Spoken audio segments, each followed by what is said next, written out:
ఒకప్పుడు చదువు అంటే ప్రభుత్వ స్కూల్లో చదివే సీట్ రావాలంటే ప్రభుత్వ కాలేజీల్లోనే సీట్లు వస్తేనే సీట్ వచ్చినట్టు, అలాగే ఉద్యోగం కూడా ప్రభుత్వ ఉద్యోగం వస్తేనే వాళ్ళు సెటిల్ అయినట్టు. అలాంటిది ఒక్కసారిగా ఎప్పుడైతే కార్పొరేట్ వైపు టర్న్ అయ్యామో, కార్పొరేట్ విద్యా వ్యవస్థ, సాఫ్ట్వేర్ రంగంలోకి ఎంటర్ అయిపోయాం. సాఫ్ట్వేర్ ఉద్యోగి కాని వాడికి అసలు లెక్కే లేదు సమాజంలో అన్నట్టు అయిపోయింది. ఎందుకంటే వాళ్ళకు వచ్చే ప్యాకేజీలు, వాళ్ళకు వచ్చే సెలవులు, వారంలో 5 రోజులే పని దినాలు, ఇవన్నీ చూసుకుంటే సాఫ్ట్వేర్ ఎంప్లాయీకే పిల్లనిస్తామనే పరిస్థితికి వచ్చేసింది. ఇప్పుడు అలాంటి సాఫ్ట్వేర్ రంగమే డేంజర్లో పడిందా ఈ ఏఐతోనూ, అలాగే క్లౌడ్ కంప్యూటింగ్ అట. ఇక భవిష్యత్ అంతా ఇదే అనేది ఇప్పటికే తెలియకుండా చాలా వరకు వందలు కూడా కాదు, కొన్ని వేల సంఖ్యలోనే ఉద్యోగాలు పోతనే తీసేస్తున్నారు. అమెజాన్ లాంటి కంపెనీలు కానీ, రకరకాల టీసీఎస్ కానీ చాలా కంపెనీలే ఉన్నాయి చెప్పుకుంటూ పోతే, పెద్ద పెద్ద కంపెనీలు. వాళ్ళు ఒకేసారి సడన్గా ఈ మధ్యన పింక్ స్లిప్పుల వ్యవహారం ఎక్కువైపోయింది, ఇవ్వడం బయటికి పంపించడం, ఇప్పుడు అదే జరుగుతుంది. ఇక భవిష్యత్తులో సాఫ్ట్వేర్ రంగం అంటే భయపడే పరిస్థితి ఇప్పుడే వచ్చేసిందా? ఏఐ వల్ల లాభమా, నష్టమా, ప్రయోజనమా అంటే ఇప్పుడు అది నేర్చుకుంటే ఓకే, లేకపోతే ఇంకా భవిష్యత్తు లేదా అనే పరిస్థితి అయితే ఇప్పుడు వచ్చేసిందా? ఇదే అంశం మీద చర్చించే ప్రయత్నం చేద్దాం. సార్, ఒక రకంగా ఈ మధ్యన ఈ రాజకీయాలు ఈ హడావుల్లో పడి, ఈ యుద్ధాలు ఇవన్నీ హడావుల్లో పడి నిజంగా సాఫ్ట్వేర్ రంగం ఉద్యోగులు మొన్నటి వరకు చాలా హ్యాపీగా ఈ కరోనా తర్వాత వర్క్ ఫ్రమ్ హోమ్, ఇంట్లో కూర్చొని కూడా వర్క్ ఫ్రమ్ హోమ్ చేసుకుని హ్యాపీగా డబ్బులు సంపాదించే వాళ్ళు ఇప్పుడు ఒక్కసారిగా రోడ్డున పడే పరిస్థితి వచ్చేసిందా అన్నట్టుగా ఉంది. అంటే ఇంకా భవిష్యత్తు ఒక ప్రమాదమైన సాఫ్ట్వేర్ రంగానికి డేంజర్ బెల్స్ దగ్గర నుంచి డేంజర్లోకి వెళ్ళిపోయిందా పరిస్థితి చూస్తూ ఉంటే?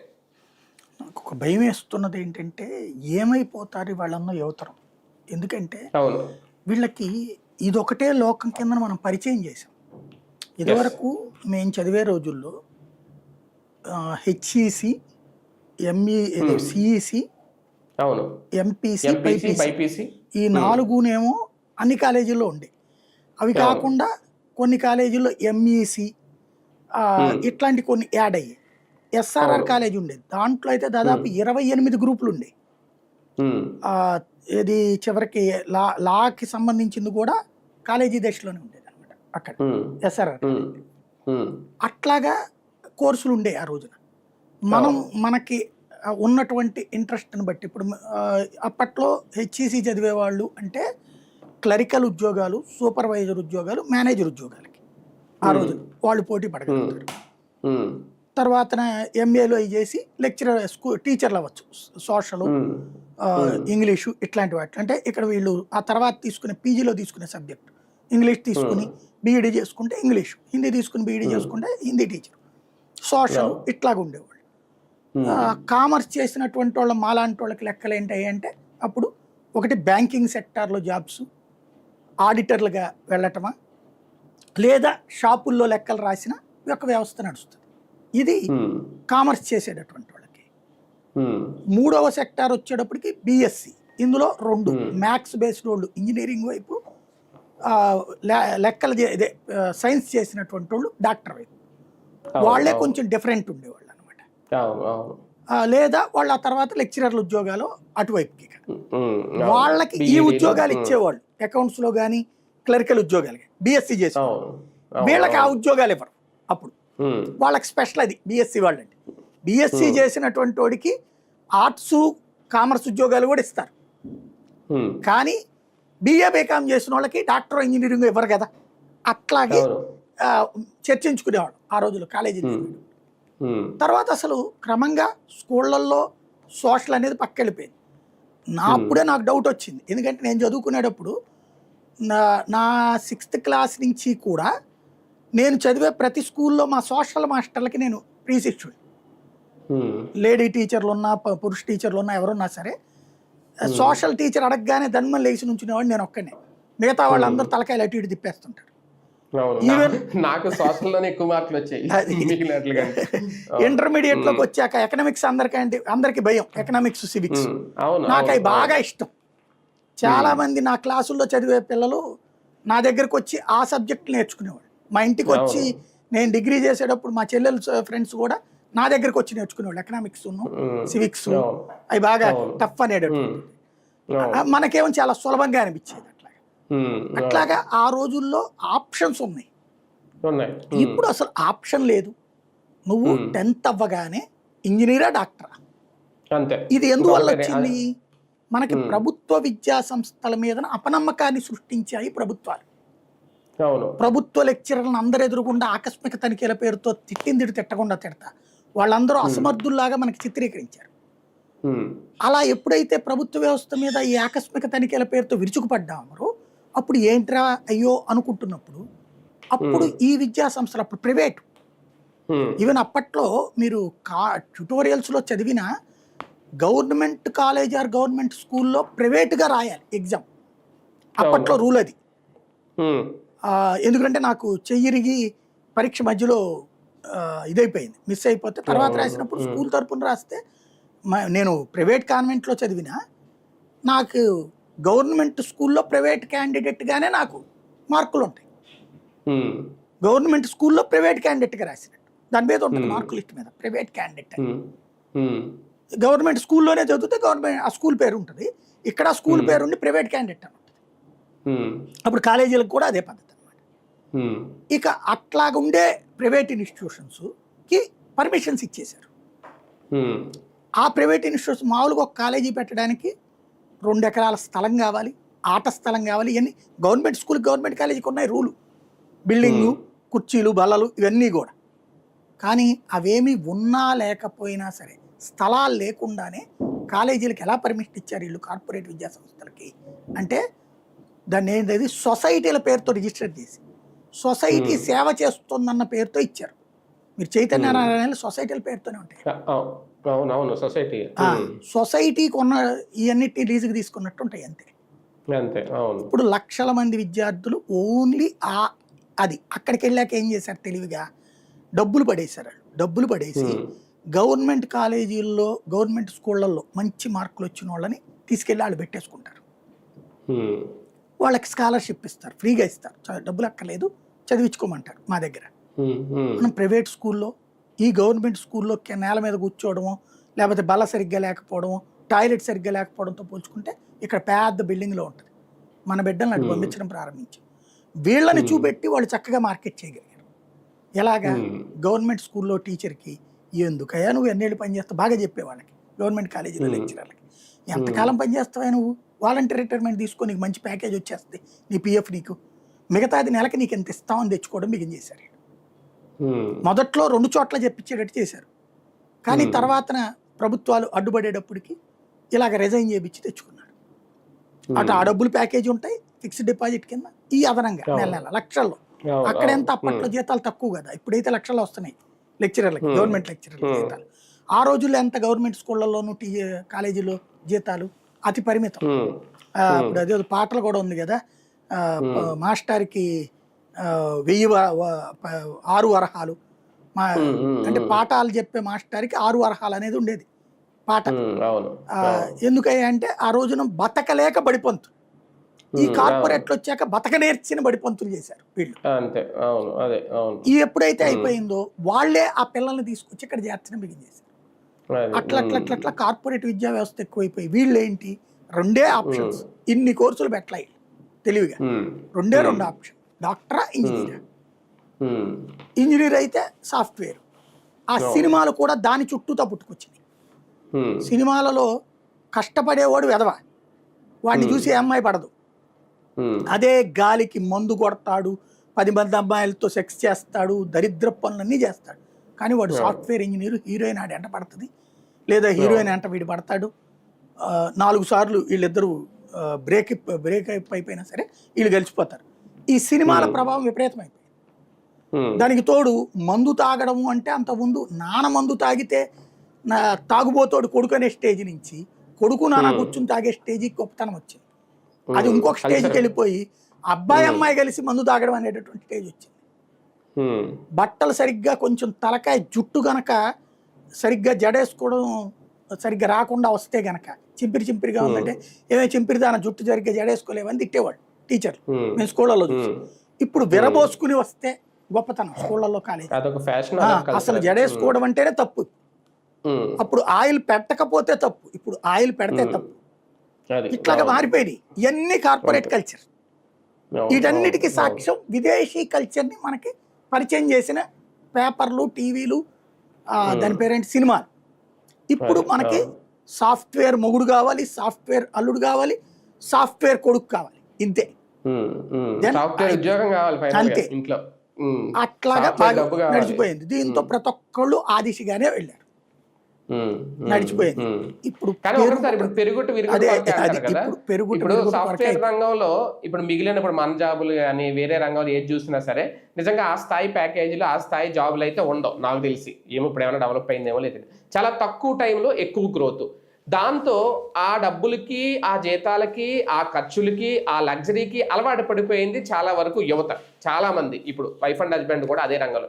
ఇప్పుడు అలాంటి వాళ్ళ పరిస్థితి ఏంటి? కోలుకోగలరా? వాళ్ళకి అవకాశాలు వస్తాయా? ఏంది వాళ్ళ భవిష్యత్తు?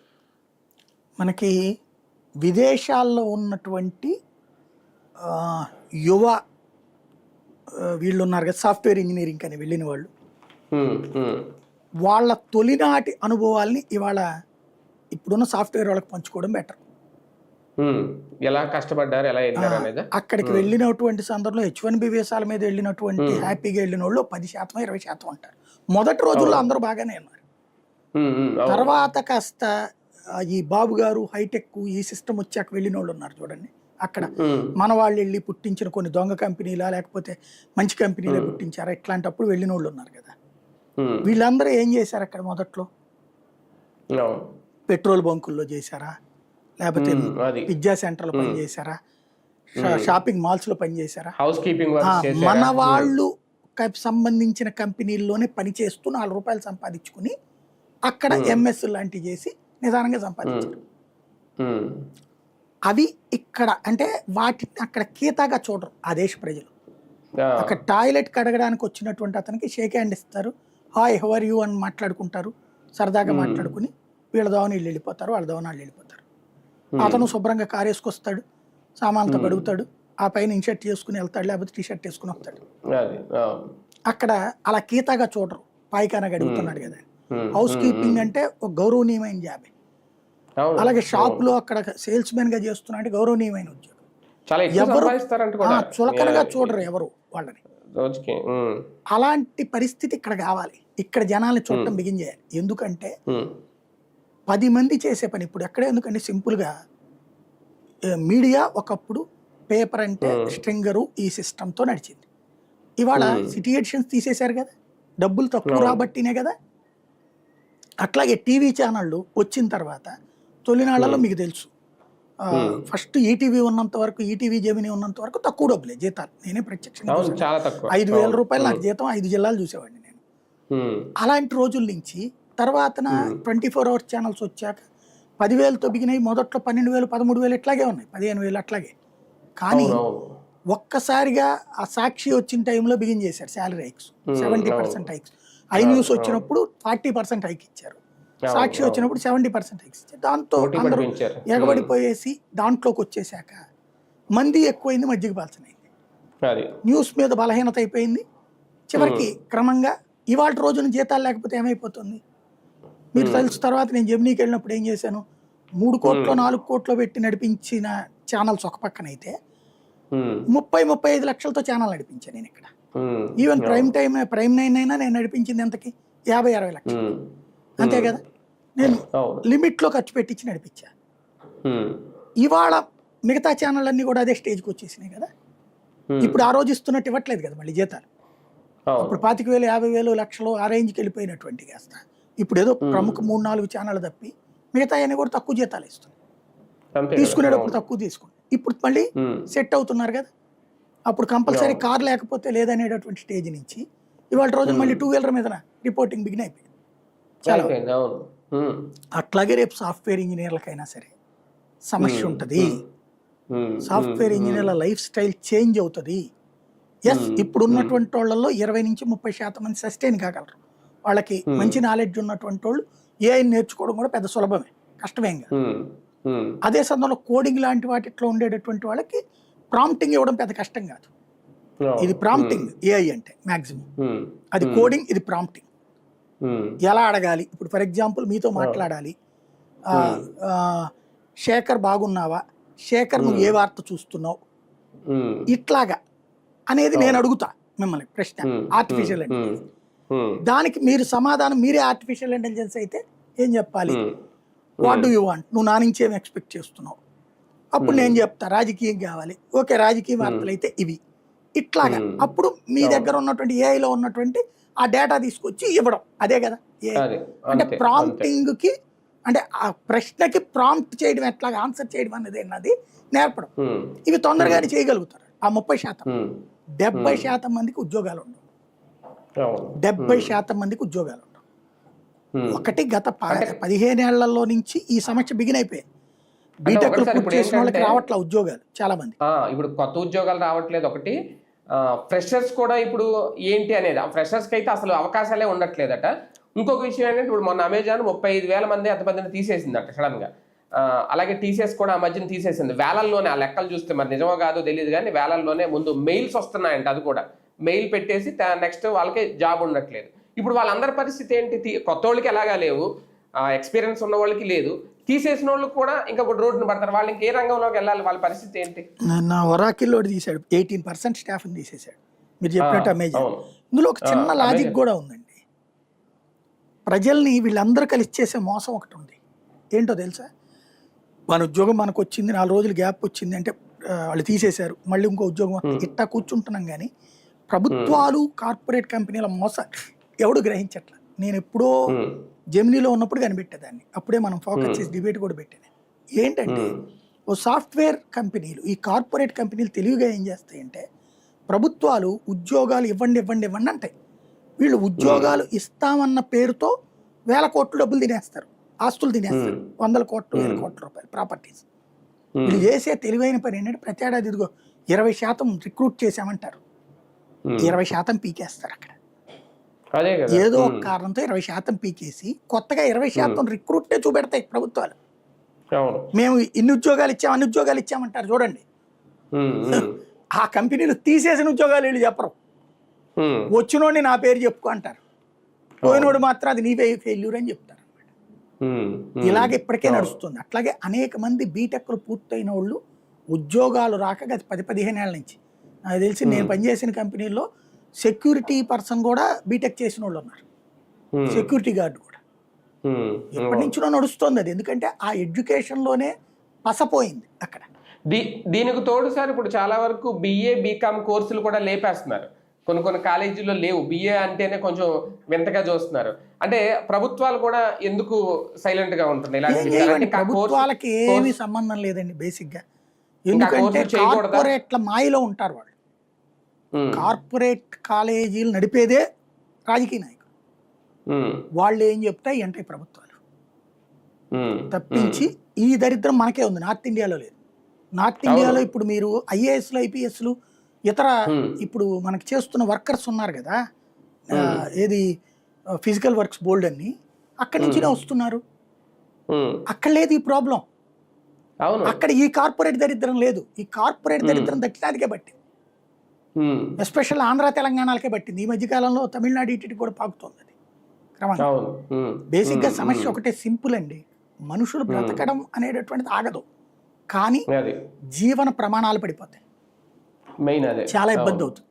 ఎందుకంటే ఇప్పుడు రాబోయేటటువంటి రోజుల్లో ఎదురయ్యే అతిపెద్ద సమస్య ఏంటయ్యా అంటే, నిన్నటిదాకా 1,50,000, 2 లక్షలు 3 లక్షల జీతం లేకపోతే ₹1,00,00,000 ప్యాకేజ్ అని చెప్పుకున్నట్టు ఒక్కసారిగా 30 లక్షలు 20 లక్షలకు పనిచేయాలంటే చాలా కష్టం.